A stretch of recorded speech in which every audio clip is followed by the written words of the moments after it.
Hello. അതെ, നമ്മള് കാലടി വരെ ഒന്ന് പോയതാട്ടോ. പോരുന്ന വഴി ഒരാളെയും കൂടെ കൂട്ടാനുണ്ട്. ആ ആളെ ഇവിടെ നിന്ന് വേണം കണ്ടുപിടിക്കാൻ. ഇപ്പൊ മനസ്സിലായില്ലേ ആളാരാന്ന്?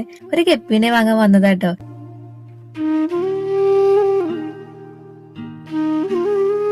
കാലടി പോലീസ് സ്റ്റേഷന്റെ ഓപ്പോസിറ്റ് ഒരു വീടും കൂടിയിട്ടാണ് ഈ ഷോപ്പ് വരുന്നത്. ഒരെണ്ണെന്ന് പറഞ്ഞിട്ട് ഒരു മെയിലിനെ 2 ഫീമെയിലിനെ വാങ്ങിട്ടോ. അങ്ങനെ അവരെ പാക്ക് ചെയ്ത് സെറ്റ് ആക്കി തന്നിട്ടുണ്ട്. ഷോപ്പിൽ നിന്ന് ഇറങ്ങിയ വഴി ബസ് കിട്ടി. അങ്ങനെ ജംഗ്ഷനിലെത്തി അവർക്കുള്ള ഫീഡും വാങ്ങി വീട്ടിലെത്തിയിട്ടോ. അങ്ങനെ വന്നപ്പോ തന്നെ നമ്മുടെ മീൻ കുഞ്ഞുങ്ങള് ആ കവറിൽ തന്നെ ആക്കി വേറൊരു പാത്രത്തിൽ വെള്ളത്തിലേക്ക് ഇറക്കി വെച്ചു കേട്ടോ. ഇതിലാണ് ഇവർ ഇടാൻ പോണത്. അങ്ങനെ ഇവിടെ ഹാങ് ചെയ്യാനായിട്ട് ആണയൊക്കെ സെറ്റ് ആക്കിട്ടോ. ഈ ഒരു പ്രൊഡക്റ്റ് ഞാൻ മീഷോന്ന് ഭയങ്കര ഇഷ്ടപ്പെട്ട് വാങ്ങിയതാട്ടോ. ഈ സ്റ്റോൺ ഇതിന്റെ കൂടെ അവൈലബിൾ ആണ്. ഹാങ് ചെയ്യാൻ പറ്റുന്നതായോണ്ട് ചെറിയ കുട്ടികളുള്ളടത്ത് ഇതുപോലെ മീനൊക്കെ ഇട്ട് വെക്കാൻ സേഫ് ആണ് കേട്ടോ. നല്ല ക്യൂട്ട് ആയിട്ടുള്ള പ്രൊഡക്റ്റ് ആണ്. ഇതിന്റെ ലിങ്ക് വേണ്ടവര് ലിങ്ക് എന്ന് കമന്റ് ചെയ്താൽ മതി കേട്ടോ. അങ്ങനെ ഇതാ മീനൊക്കെ ഇട്ട് ചെറിയ ഇൻഡോർ പ്ലാന്റ്സും വെച്ച് സംഭവം സെറ്റ് ആക്കിയിട്ടുണ്ട്.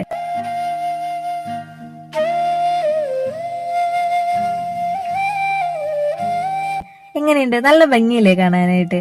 അപ്പൊ ഓക്കെ, ബൈ.